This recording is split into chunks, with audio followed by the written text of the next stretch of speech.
Hello, everyone, and welcome to our last part of our discussion about the unit circle. In here, we're going to talk about the reference angles.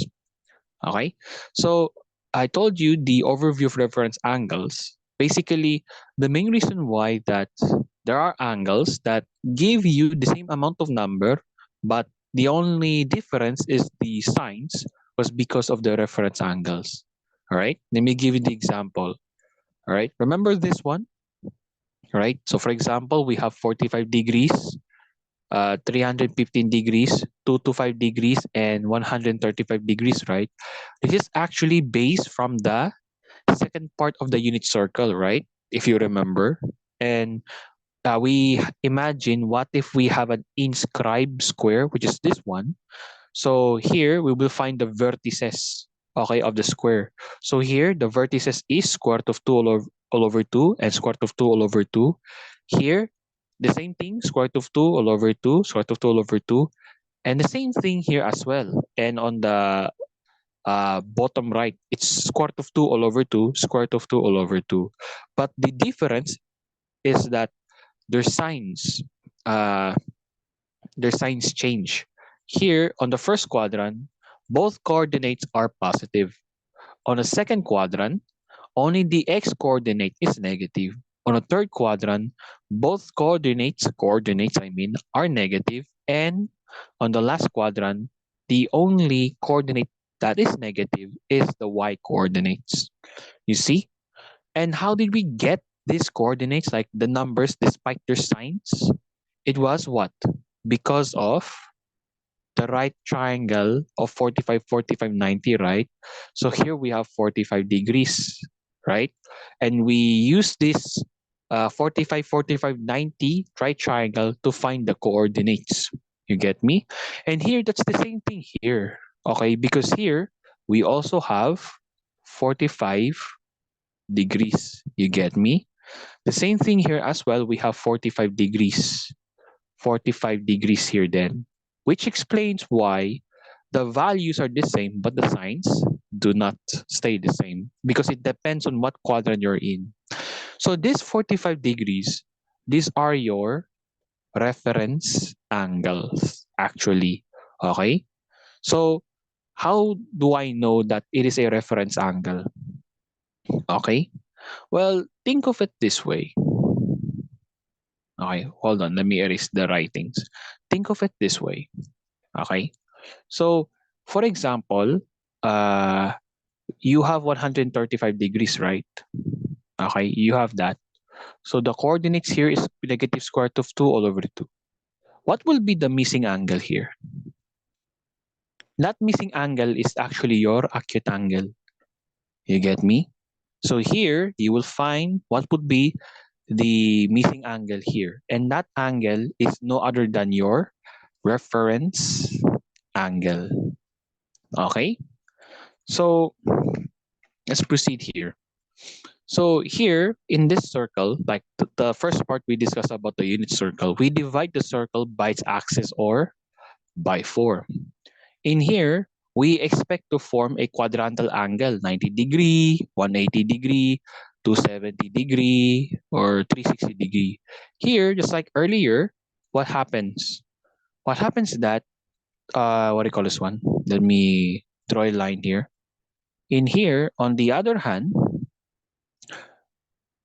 if you're going to find the, what do you call this one? The angle, it's not actually quadrantal angle, just like this one.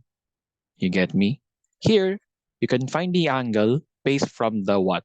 From the vertex of the shape, just like this one. From here going there, we have 45 degrees, right?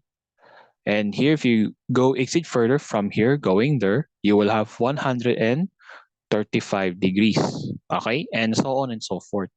But you see, in uh, in this part, we're going to find the reference angle, which is also similar thing in here, by the way, okay? Like here we have 60 degree, right? And if we go here, this is what, 120 degree, right? And if we go here, wait, yeah, if we go here, that's 240 degree, right? So let's just say you start from here going there. what would be the angle here? Okay, from first up to this side, which you will have 120-degree angle, what will be the angle here? You get me?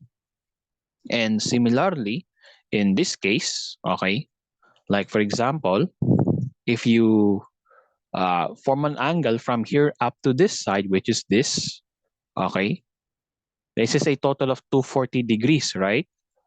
But at this part only, like at this part, let me just draw a yellow line.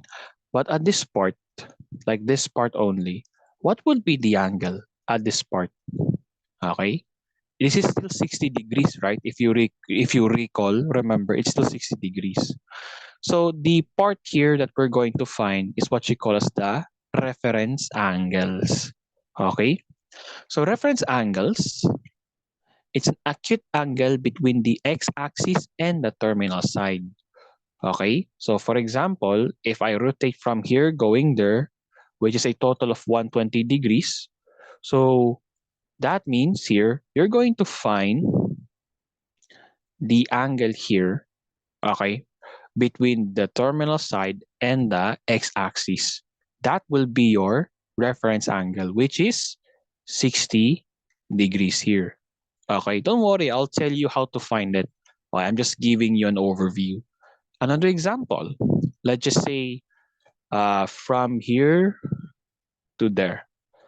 Okay, you exactly form an angle of 330 degrees. So here, the remaining angle, which is this one, from this x-axis and to this terminal side, this would be 30 degrees. And this is your reference angle, okay, in this quadrant. Okay? And lastly, let's just say you form an angle from here going there. This is let's just say this is 2 to 5 degrees. Right? 2 to 5 degrees. So what will be the angle from this point only? I mean from this part, from the x-axis up to the terminal side. What would that be? That would be what? 45 degrees. Okay? So it's not about y-axis and, the terminal side. No. It's about x-axis and the terminal side. Okay?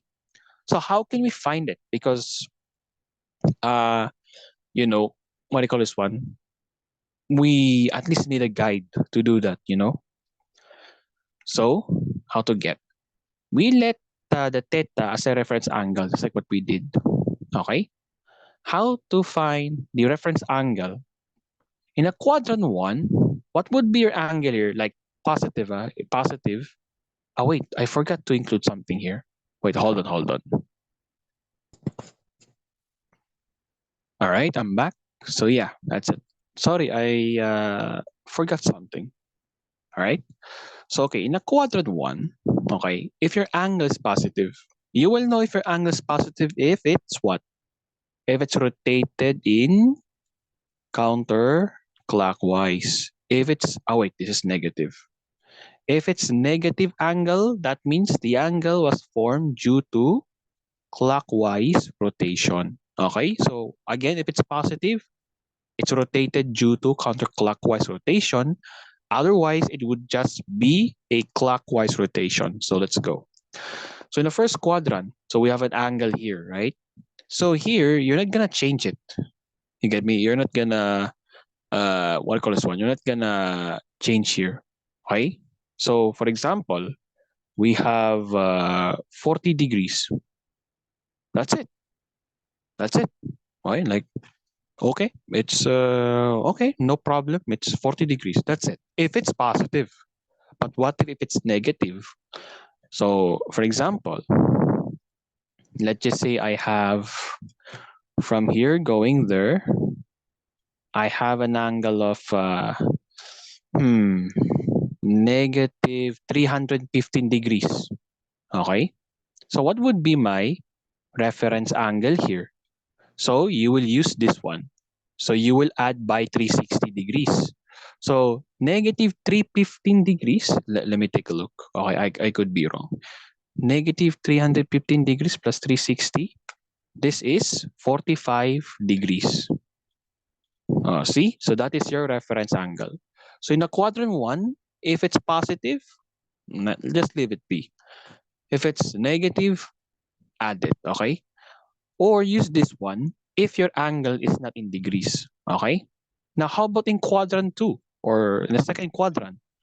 So here, all you need is just subtract the positive angle by 180 degrees. So just like earlier, right, we have, what's that? I think 120 degrees, right? So how to find the reference angle here? Okay. So 120, oh wait, sorry, 180 minus 120, this is 60 degrees. All right. Well, how about if it's negative? Okay. Negative. So just use this one. Let's just say you've reached a rotation of negative 210 degrees. So assumingly it's this one. Okay. So this is a total of negative 210 degrees.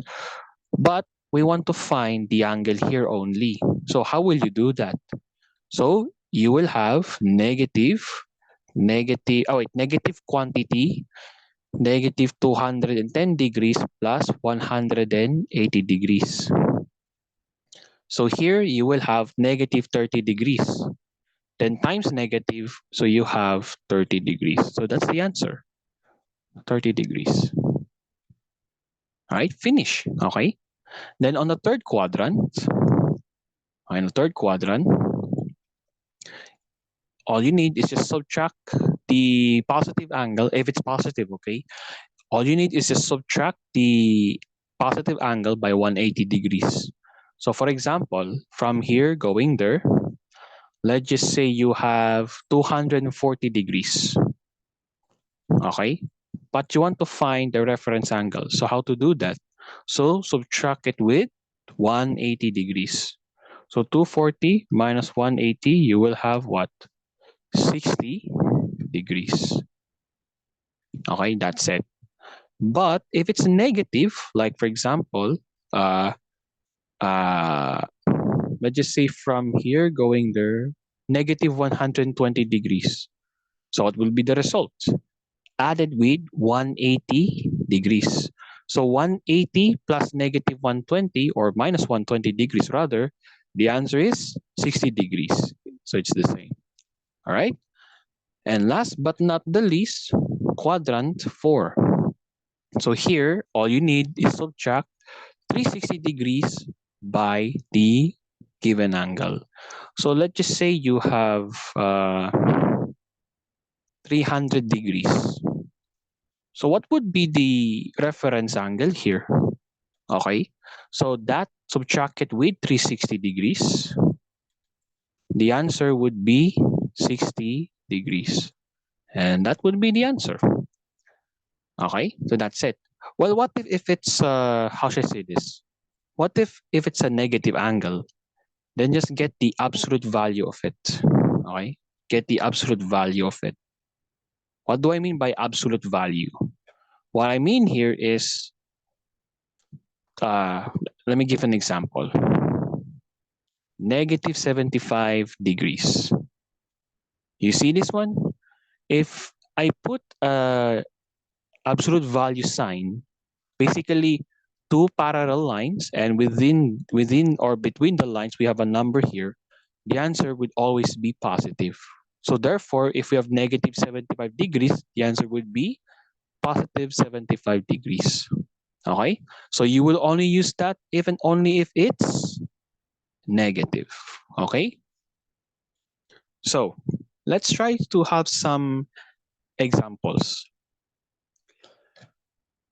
Let's just say that the given angle you have is 200 degrees. Let's find the reference angle of 200 degrees. First and foremost, you need to find where does 200 degrees located? Or to be particular, at what quadrant is 200 degrees located? Okay? So remember that in here we have 0 degree, 90 degree, 180 degrees, 270 degrees, and 360 degrees. as your quadrantal angles. So where do you think 200 degrees is? From the range of 0 degree to 90 degree? From 90 degree to 180 degree? Or 180 degree to 270 degree? Or 270 degree until 360?